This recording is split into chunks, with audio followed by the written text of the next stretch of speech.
വിവാദമായ ധർമ്മസ്ഥല കേസിൽ SIT കോടതിയിൽ അന്തിമ റിപ്പോർട്ട് സമർപ്പിച്ചു. ഒരു വർഷം നീണ്ട അന്വേഷണത്തിനൊടുവിലാണ് തലയോട്ടിയും അസ്ഥികളും ഉൾപ്പെടെ തെളിവുകളും 7000 പേജുള്ള അന്വേഷണ റിപ്പോർട്ടും ബെൽത്തങ്ങാടി കോടതിയിൽ സമർപ്പിച്ചത്. കോടതി നിർദ്ദേശപ്രകാരമാണ് DGPയുടെ നേതൃത്വത്തിലുള്ള പ്രത്യേക അന്വേഷണ സംഘത്തിന് കർണാടക സർക്കാർ അന്വേഷണം കൈമാറിയത്.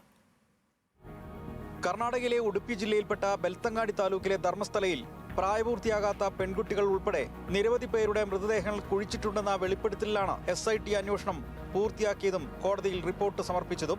ഒരു വർഷം നീണ്ട അന്വേഷണത്തിനൊടുവിലാണ് ബെൽത്തങ്ങാടി കോടതിയിൽ SIT സംഘം അന്തിമ റിപ്പോർട്ട് സമർപ്പിച്ചത്. 12 ഫയലുകൾ അടങ്ങുന്ന 7000-ലധികം പേജുകളുള്ള റിപ്പോർട്ടാണ് സമർപ്പിക്കപ്പെട്ടത്.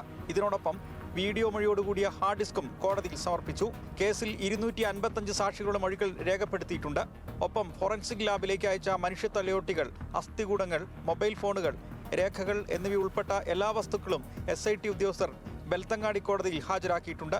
റിപ്പോർട്ട് സമർപ്പിക്കുന്നതിനിടയിൽ ധർമ്മസ്ഥല കൂട്ടപ്പരമ്പര വെളിപ്പെടുത്തൽ നടത്തിയ ചിന്നയ്യ കോടതിയിലെത്തിയിരുന്നു. ധർമ്മസ്ഥല കേസിൽ കോടതിയിൽ ചിന്നയ്യയുടെ വാദവും കേട്ടിരുന്നു.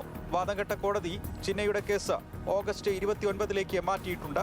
അന്വേഷണം പൂർത്തിയാക്കി SIT റിപ്പോർട്ട് സമർപ്പിച്ചതോടെ ധർമ്മസ്ഥല കേസിലെ കോടതി വിധി നിർണായകമായി മാറും. രതീഷ് വാസുദേവൻ, ന്യൂസ് മലയാളം, കാസർഗോഡ്.